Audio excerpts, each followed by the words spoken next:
जब वे माधवी नाम की गोपी थीं, श्री भक्तिमती मीराबाई, पूर्व जन्म में अपने द्वापर युग में, कलयुग में मीराबाई हैं। देखो मीराबाई का सुंदर वो लाई हैं माला मैया। आप लोग सच में बहुत अच्छे हैं, इतना सब सामग्री आप लोग सिद्ध करके लाते हैं। कभी कभी हमें सच में बहुत मन में ऐसा लगता है कि हम तो क्या ही करते हैं, कुछ भी नहीं करते, बस 2-2.5 घंटा आपके सामने बोल के चले जाते हैं। असली भक्त, असली स्वरूप, असली भक्ति, असली निष्ठा, असली उत्साह तो आप लोगों में। हम वंदन पूजन, हम यहाँ आते हैं, आप लोग इतना शोरगुल करते हो, इतना हल्ला, वास्तव में ये हल्ला आपके लिए होना चाहिए, आप लोग हैं इसके अधिकारी। इतने सारे हमारे प्रेमी हैं, परंतु हम आपके प्रेमी हैं, हमें बहुत अच्छा लगता है। तो भक्तिमती मीराबाई जब अपने पूर्व स्वरूप में माधवी नाम की गोपी थी, तो उनकी माँ ने उनको वचन दिया था, माँ ने उनको समझा के भेजा कि तू ब्याह करके ब्रज जा रही है। बोले जी मैया। ठाकुर जी के सखा ते तेरो ब्याह भयो है। बोले कौन ठाकुर जी? बोले नंद जी को लाला है कन्हैया, वाके सखा ते तेरो ब्याह भयो है। मेरी एक बात गांठ बांध ली हो। बोले कहा, चाहे जैसी स्थिति आ जाए, अपने पति के सखा कृष्ण को अपना मुख मत दिखाइयो। क्यों? क्योंकि वो जाकू देख ले या जो वाकू देख ले, दोनों स्थिति हैं।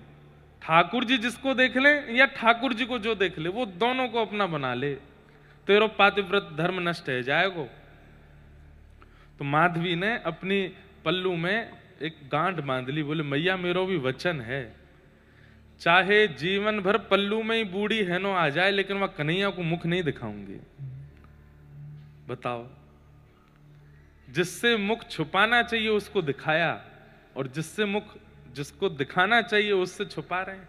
हम लोग भी तो ऐसे ही हैं, विश्व को अपना सब कुछ दिखा रहे हैं, पर जिनको दिखाना चाहिए उनसे छुपा लेते हैं। माधवी गांठ बांध करके वृंदावन चली गई। ठाकुर जी को पता चली कि हमारा सखा ब्याह करके आयो है, तो उछलते कूदते ठाकुर जी तो बीच रास्ता में पहुंच गए, पालकी रुकवा ली। बोले अरे ब्याह कर लियो? बोले हाँ। बहू दिखा, देख ले लाला। बोले अच्छी लगी तो मैं ले जाऊंगा। अरे बड़ी सुंदर लीला है ठाकुर जी की, अब विस्तार से मैं सुना नहीं रहा। पहले लड़के आए हैं यशोदा मैया से। बोले मैया देख वाको ब्याह है, अब तू मेरो करा। ठाकुर मैया बोली ने बड़ो तो है जा लाला, 3.5-4 साल के हैं बस ठाकुर जी। कितने साल के? हाँ 3.5-4 साल के हैं बस, छोटे से। मैया तो लड़ रहे हैं मेरो ब्याह करा। मैया बोली तू इतना छोटो सो लाला कैसे करेगो ब्याह? बोले देख मैया, छोटो कैसे? छोटो बालक तो वो जाकू मैया खवावे, मैया नवावे, मैया सुबावे, मैया सब काम करे। मैं तो देख खुद उठ जाऊं, खुद खा लूं, खुद चल लूं, खुद बैठ लूं, है तो क्या बड़ो, और कहा चाहिए मैया? और मैया अगर तेने मेरो ब्याह नहीं कराया तो मेरो सखा ब्याह करके आयो, बाकी बहुए ले आऊंगा मैं। ऐसे ऐसी ठाकुर जी बात बना में। तो ठाकुर जी गए और पालकी के भीतर जैसे ही पहुंचे तो पहले ही बाहर से ठाकुर जी के सखा ने आवाज लगाई, अरे बहू देख तेरो देवर आयो है, कृष्ण आयो है। कृष्ण नाम सुनते ही माधवी बोली ये तो वही है जिसकी माँ ने कहा था मुख नहीं दिखाना। तुरंत घूंघट कर लिया और ऐसे घूंघट करके माधवी बैठ गई। ठाकुर जी सामने पालकी में बैठे, नन्हे से गोपाल जी, और कह रहे हैं भाभी ने मुख दिखाओ, और नीचे तो ऐसे देखें। तो जितनो नीचे ठाकुर जी जामे माधवी उतनो छुपावे। इन्हें कि यहाँ दिखाई दो, न यहाँ ते ऐसे ठाकुर जी करें, पर माधवी मुख नहीं दिखाया। त्रिलोकीनाथ ब्रह्मांड नायक सामने बैठ के याचना कर रहे हैं और आप मुख छुपा रही हो उनसे। अरे एक पूतना थी, परम सुंदरी बन के आई, ठाकुर जी ने नेत्र बंद कर लिए, नहीं देखूंगा। और माधवी तेरे कैसे भाग्य कि ठाकुर जी स्वयं कह रहे हैं मुख दिखा, और तू छुपा रही है। थोड़ी देर बाद ठाकुर जी बोले बड़ो गुमान है अपने चेहरा को, जा नहीं देखूंगा तेरो मुख, लेकिन श्राप दे रहा हूं, तड़पेगी मेरो मुख देखवे के काजी। ताली बजाने वाली क्या बात है? एक तो शाप लगो, कथा सुना करो भाव से, हर चीज हंसी की ताली की नहीं होती भैया, नेक भाव से सुनो। तड़पेगी मेरा मुख देखने के लिए। माधवी अभी तक तो बोली नहीं, अब बोली मैं क्यों तड़पूंगी, मेरा पातिव्रत धर्म है, तुम जाओ मुझे नहीं देखना। ठाकुर जी बोले समय बताएगा।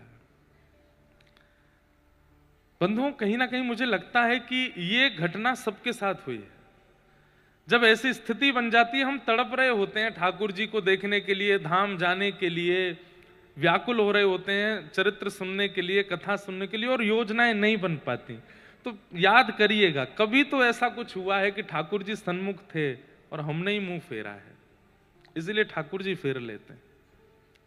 हमारा तो नियम है, ठाकुर जी के मंदिर में जाते हैं तो जितनी देर मंदिर में हैं ऐसे जाएंगे मुख ठाकुर जी के आगे, पीछे जाना है तो भी ऐसे देखते रहेंगे, बाहर निकलना है तो भी देखते ही हुए, ऐसे कमर हो ही ना उनकी तरफ, पता नहीं काय बात पर रूठ जाएं, देखते रहो। ठाकुर जी बोले तड़पेगी। और उसके बाद प्रसंग आता है कि सब गोपियां कृष्ण की ही चर्चा करती हैं। या दोहने बहनने मथनो पलेप प्रेंखे खनार भरुदितो क्षणमार जनादो। श्रीमद् भागवत में शुकाचार्य जी कहते हैं गैया का दोहन करती हैं तो जो घर घर घर घर दूध की धार बाल्टी में आती है उसको ही ताल बना करके कृष्ण कृष्ण कृष्ण कृष्ण गाने लगती हैं गोपियां।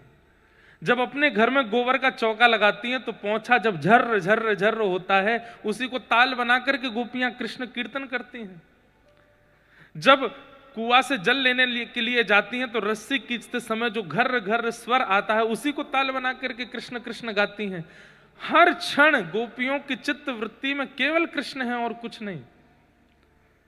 माधवी कहती है तुम पे और कोई काम नहीं, कृष्ण ऐसा है, कृष्ण वैसा है, कृष्ण ऐसे चलता है, कृष्ण ऐसे बैठता है, कृष्ण ये खाता है। अरे तुम सब विवाहिता हो और परपुरुष की चर्चा करती हो। सब गोपियां बोली तेने अभी देखो ना है भाई। माधवी बोली देखा नहीं और देखना भी नहीं, मुझे नहीं देखना, तुम लोग रहो उसके स्वर में स्वरूप में, मेरे पति हैं, मुझे क्या आवश्यकता देखने की। अरे वो पुरुष नहीं है, वो कोई मानव नहीं है, वो परपुरुष नहीं है, वो साक्षात पुरुषोत्तम है, एक बार देख तो कैसे नेत्र हैं। बोले मुझे नहीं देखना, वो मेरे सामने चर्चा भी मत किया करो। लेकिन होता है ना कि 24 घंटे जो चर्चा सुनते हैं फिर एकांत में वही चलने लगता है। अब माधवी की स्थिति ऐसी हो गई, अब 24 घंटा गोपियों से वही सुनती है तो कुछ भी करती है तो लगता है कृष्ण ऐसे ही बैठते होंगे। फिर कहती है अरे माधवी तू क्या सोच रही है। रास्ते में चलती है, टेढ़ी मेढ़ी डगर दिखती है तो गोपियां बताती हैं टेढ़ी मेढ़ी डगर आती है तो कन्हैया ऐसे ललित गति विलास वल गुहास प्रणय निरीक्षण कल्पितो रुमान। ललित गति से ठाकुर जी चलते हैं। ललित गति कैसी, पाग टेढ़ी सुन के निराश मत होना, जो ज्यादा इनके पीछे पड़ा रहता है ये उसको भाव कम देते और जो इनसे भागता है ये उसी को पकड़ते। रसखान की क्या हालत हो गई, घबरा गया है। मैंने सुना है टेढ़ी टांग वाला रहता है, यहां पे वृंदावन से निकलना है तो बड़ी सावधानी से इधर नहीं देखना है उधर नहीं देखना, कहीं अपना नहीं बना ले। जितना डर करके रसखान निकले थे ऐसी त्रिभंग ललित स्वरूप धारण करके आए कि रसखान उन्हीं के ही हो गए। तो जो इनसे भागता है उसको ज्यादा पकड़ते हैं ये। माधवी भाग रही है, इसका मतलब आप भागने मत लगना। अब नहीं भाग सकते, अब तो इनके सन्मुख हो गए, आते ही नहीं, सन्मुख ही नहीं होते, जानते ही नहीं इनको और तब भागते, तब पकड़ते ये आपको। तो माधवी की ऐसी स्थिति हो गई। अब तो सुबह सुबह 3-4 बजे उठ करके यमुना जल भरने के लिए गई है और जैसी जल भरने लगी, आज वही पात्र है, वही घड़ा है, वही जल है, रोज उठा के ले जाती, लेकिन आज वो उठ ही नहीं रहा है। इतना जोर लगा रही है लेकिन उठा ही नहीं पा रही है। मन में सोच रही है कि आज इतना भारी कैसे हो गया, यमुना जी भारी हो गई। मन में सोचने लगी कोई गोपी भी नहीं है, अभी तक कोई उठ करके भी नहीं आई। आवाज लगाने लगे, अरे कोई सी आ रही हो तो नेक मेरी मटकी उठाए दो, उठवाए दो। अब कोई तो कहां आवेगी, इतने में श्याम सुंदर आए, टेढ़ी मेढ़ी चाल चलते हुए, मधुर मुस्कान। मीरा ने, माधवी ने देखे तो कभी थे नहीं, पहली बार में तो परिचय दे दिया इसलिए मुंह छुपा लिया था, दूसरी तीसरी बार तो कभी देखे ही नहीं। अब जैसे ही छोटे से चलते हुए आए तो माधवी को लगा कितना प्यारा बालक, चाल तो देखो, मुख तो देखो, नेत्र तो देखो, छवि तो देखो। माधवी, ठाकुर जी आके बोले, मैं उठवाऊं? लाला तू खुद नेक 100 कैसे उठवाएगा? बोले नेक 100 ना हूं मैं, पेट में 1.5 हाथ की दाढ़ी है मेरे, उठवाए के देख ले। ये हमारी ब्रज की भाषा में ऐसे बोलते हैं, देख वे में छोटो लगे, पेट में 1.5 हाथ की दाढ़ी है। ठाकुर जी आए, माधवी रह रह करके देख रही है, ये बालक कुछ अद्भुत नहीं है, इसके केश कुछ अद्भुत हैं, इसकी नासिका, इसके ओष्ठ, इसके नेत्र, इसकी चाल, इसका रूप रंग कुछ अद्भुत है, ये कुछ अलग है। तमद्भुतम बालक अम्बुज क्षणम, अद्भुत बालक है। जैसे ही माधवी उठाने लगी, आगे से ठाकुर जी ने उठवाया। अब माधवी जैसे मटकी उठा रही तो उसका ध्यान मटकी पर नहीं है, उस बालक को ही देख रही है, ठाकुर जी को ही देख रही है। ठाकुर जी कह रहे मां ध्यान दे, उठाया को। हाँ हाँ, उठाने लगी तो मटकी सामने ठाकुर जी, यहां माधवी जैसे उठाने लगी तो मटकी सामने आई तो माधवी ऐसे देख रही है, कितना सुंदर है। जैसे ही उठा, अब उसकी इच्छा है कि जल्दी उठा के ऊपर धरूं ताकि ये मुझे दिखें, लेकिन जैसे ही मटकी ऊपर उठाने लगी, जितनी मटकी ऊपर उठाई उतने ही लंबे ठाकुर जी होते जा रहे हैं। अब मटकी यहां तक आ गई और बालक वो छोटा सा इतना लंबा हो गया, मुख नहीं दिख रहा है। अब व्याकुल हुई माधवी, अब तो जैसे इधर करे तो ठाकुर जी इधर करें, इधर करे तो उधर करें। हटा करके जैसे ही सिर पर रखा, ठाकुर जी मंद मुस्काए गए, बोले मैं ही कृष्ण हूं। और जैसे ही कहा कृष्ण, ठाकुर जी तो वहां से चले गए, मटकी नीचे गिर गई। और स्थिति, रोंगटे, हम सबके रोए खड़े होते हैं, पर कितनी देर के लिए, 1 क्षण 2 क्षण के लिए। माधवी के रोंगटे घंटों के लिए खड़े हो गए।